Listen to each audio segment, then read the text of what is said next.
Hi, I'm Angel Ribo with Mindalia TV, and today we have with us Stewart Pearce.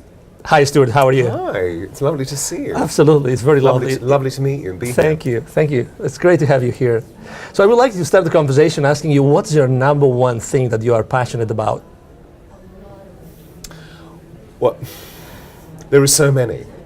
The number one, if I were to choose it, has to be the fact that in 1987 I met a group of angels who are really present today, because we're beginning, this is the dawning of the age of angels. And the reason why I emphasize this point is because we really need them. When we look into our world, we see our world is in chaos, because it's obvious that all the power systems within our world need to go through major transition, because no longer do the values that we had before work exclusively in the way that they did. We need to recreate our values. And it seems that that's a breathing, pulsing capacity amongst our peoples around the world. And so therefore we really need the help of the angels to move forward, because they're here to love for the sake of love, and we human beings tend to love for the sake of being loved. So they serve us with such grace and such beauty and such love and such power. How do they help us? They encourage us to recognize that feeling is the language of the soul. So they allow us to become more emotionally intelligent. Do we have to tune into them? Do we have to pay enough attention to be able to do that? I mean, it's like looking at a beautiful landscape. You know, if you look at a beautiful landscape, your life changes. But if you don't look at a beautiful landscape, then your life stays the same. It's very simple. So, you know, we're talking about celestial beings that have been with us for time immemorial, you know. And there's a wonderful story, actually, which I love, which I told yesterday in my workshop, which is that at the beginning of creation, the Divine One made a statue of clay in his own image, or as today we would say, his and her own image, and asked the soul to enter the statue of clay. But the soul refused, because the soul was free to literally be whatever it wanted to be. And so the Divine One asked the angels to sing a seraphic chorus. And the soul was so enchanted by the magic of this beautiful chorus that the soul agreed to enter the statue of clay. And so began Adam Kadmon, or human species. Do the angels chant to us on a daily basis? Well, I mean, look at all the stained glass windows, or the great paintings by Giotto or Raphael of angels, and they all have their mouths open. It's very rare that their mouths are closed, and sometimes they have trumpets, the Hallelujah chorus. So angels are custodial. In fact, Martin Luther King said that they were cosmic custodians of sound, and he knew a lot about sound. So yeah, so angels are pretty amazing. I know they are. I know they are. So we've already shared Michael. We have Michael between us. Exactly. We have Michael between us. How can we make sure that we're listening to the right song? Well, it's a question of discernment, isn't it? And it feels to me that, you know, we're all becoming very intelligent about discernment today. But the secret ingredient is that we're not still enough to really feel, to really perceive, to really hear the remarkable nature of what we need to do to change the inner landscape and therefore the outer landscape of our being. So again, it brings me to the nature of emotional intelligence and developing a feeling linguistic which is really intelligent. So then we will have to, or stillness would be like one path to be able to connect. Well, it's at the core of meditation, isn't it? You know, and so to put it into a paradigm, we know that, as Einstein said, there is no way that we can heal the problems of the world by using the same strategy that created the problem. So the big question that we're all asking, those of us that are part of the leadership campaign of mind, body and spirit, the human potential around the world, is, well, what is the next strategy? And the next strategy is not about doing. It's about being. And so, well, what is that about? Well, it's about stillness. And of course, the fundamental thing that we know is that if we meditate twice a day, we literally become immensely powerful beings, physically, emotionally, mentally, and spiritually, because we stop producing stress hormone. which is what we all produce in the doing, because most of the time we're not doing what we could be doing because they say so. So we feel accused and blamed, and we feel guilty about the fact that we're not doing what we could be doing. But if we move into stillness, we produce joy hormones, we produce oxytocin, serotonin, dopamine, that make us feel absolutely exquisite. But they always arise out of a place of great ease, a place of great grace, and effortlessness. And it seems to me that the stillness that I'm referring to, that we're referring to, is the divine feminine, because when we look into the very core of quantum physics, that there is a meeting point of energy which is absolutely still. And that's the divine feminine. The divine feminine doesn't need to do anything. The divine feminine just bees unconditional love. It's the male that needs to do something. So fundamentally we need to just balance the male and the female, the yin and the yang, the dynamic and the still, the outer and the inner, to stand like a mountain and flow like a river. On our daily lives, Stewart, how could we be able to consistently reach that point? Meditate. Meditating. And one of the things that I do in the world is that most people are hearing, oh, I've got to meditate, I've got to meditate. I mean, even our allopathic doctors are saying, you're stressed, you need to meditate. And so there are school children that are being taught, small ones, little ones, are being taught how to meditate. So this is very extraordinary. So we need to meditate. But most people say, but I don't know how to meditate, and because we're fixated with doing. And so what I'm doing is introducing people to sonic meditation, to chant ourselves into bliss. And all it requires, there are many mantra that we can use, but if we just use the Om or the Ah, Om, Exactly, Vishwanath. It's the rhythm of our breath that moves us into that meeting point between doing and being, which is absolutely still. It's where everything bursts from, all creation bursts from. I would like you to talk to our audience specifically on how are we being protected by our custodians, about our angels. For what reason? So we don't need to be protected? Well, there's an assumption that something's wrong, that we need protection. That's what I'm intrigued by in the question, do you see? So, in other words, what we're talking about as we move into the field of meditation and the field of stillness, we begin to feel immensely vulnerable. And vulnerability is our truest strength, not defense, but vulnerability. And so therefore, the assumption is that when we move into that place, the sensitivity of that place could be violated by an outside force. And so we need to protect ourselves. Okay, well that's enough.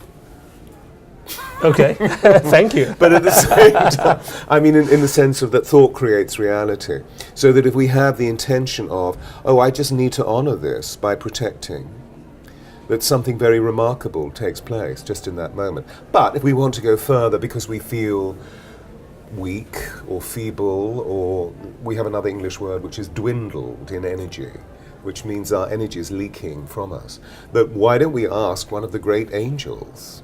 So why don't we ask Archangel Michael? Archangel Michael, dear Archangel Michael, in this moment I really need your help, because I'm feeling vulnerable and I feel that I may be violated by this strong force on the outside of me. But I know that your wisdom is much greater than I, because you have lived for time immemorial. Seal me in a circle of light so that I can remain absolutely vulnerable, just as I am, in the peace and the joy of my soul, knowing that you are protecting me from any force on the outside of me. And so it is. Amen. Wow, extraordinary. I just created that in this moment. No, that's excellent. It's going to serve me for the rest of my life. So do you think that everybody has their own closest angel or archangel? Yes, I do. We each have okay. a guardian angel. Okay. Yes. And you know what intrigues me is that we, in our history, particularly our European history, so if we go back into the Renaissance, all the great Renaissance thinkers and artists, they all believed that they had a genie. A guardian angel was called a genie. And the genie gave them genius. The Greek model was that they believed that they all had a guardian angel called a demon, which we've demonized. Yes, so our guardian angels are with us from the moment that we're conceived, from the moment that the spark of the sperm and the ovum meet and life comes in. The guardian angel comes in and remains with us until we decide to, and then move into death. So everybody has their own guardian angels Yeah, forever. absolutely. What happens when we go to another dimension? Do they go with us? Exactly. Sure, we can ask them to accompany us, absolutely. But generally speaking, when we move into another dimension, you know, and you're talking about moving from these 3 dimensions into the 4th, into the 5th dimension, when we move into the 5th dimension, these values no longer exist. In other words, we move into the source, and the source is an infinitely unfolding creative possibility full of love and joy. So the you over there and me over here does not exist in the 5th dimension. We're inclusively, absolutely involved. So I feel every ripple of consciousness that moves through you, and therefore what I'm going to do is to be an absolute support of those the rippling nature of your consciousness, because if anything untoward happens, I feel it, and I feel your pain. So of course I'm going to automatically be with you in absolute purity. Isn't that amazing? Oh, it's incredible. No karma, you see, because it's just instantaneous. But it's not even instantaneous, because that brings in time, and of course there is no time in 5th dimension. It's a no time, no space, place, or something. Our words defy the unification of what we experience in Source. Who's your angel? Who is my angel? Yes. Well, I have 12 that work with me. But Michael has been with me consciously since my 6th year. 6th year of life. Yeah. I remember I muted myself for the first 6 years, and I just started to speak. It was all too much. I couldn't speak. So I have a brother who's a year old who spoke for me. And I do remember at that point, suddenly, we were outside this building. I was with my saintly mother, and I remember this huge human being with wings. And I've always seen angels, but I never see them as human beings with wings. They're always orbs and beams of light. And I remember saying to Mummy, what is that? And she said, shh, that's Archangel Michael. It was a church, St. Michael and all angels. And this being looked at me, and I heard, I will always be with you. And this wink. Yes! I thought. So Michael is a great protector, and you know, in the communion of angels that work with me, they all have a specific role, and Michael is the cosmic leader. So I call on Michael a lot. Excellent. But Michael in this communion always comes as a purple or violet tone, not as a blue tone. That's associated with the messenger Gabriel. Excellent. How does Michael come to you?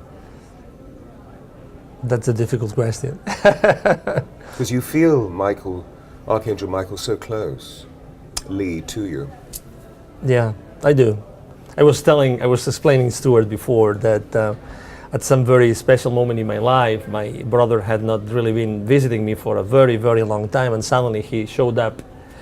He was living in Spain, I was living in Mexico. He showed up in Puerto Vallarta in Mexico, where I was living at that time, with a big statue out of the blue. We never discussed angels with him, with a big statue of Archangel Saint Michael.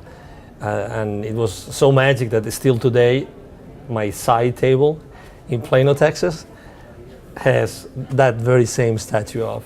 Do you have a photograph of it on your cell phone? No, but I can ask my wife to. What I'd love is I'll give you my card, so you'll have my cell phone, which is a European cell phone. I'd love you to take a photograph and send it to me. Absolutely. Because we have a connection. We do. And Michael is stimulating this connection. Absolutely, absolutely. I would love you to talk to our audience at Mindalia TV now, if you may, and just give them a piece of advice, if you were so kind. Give them a piece of advice about what? How to reach out to their angels, maybe? Okay.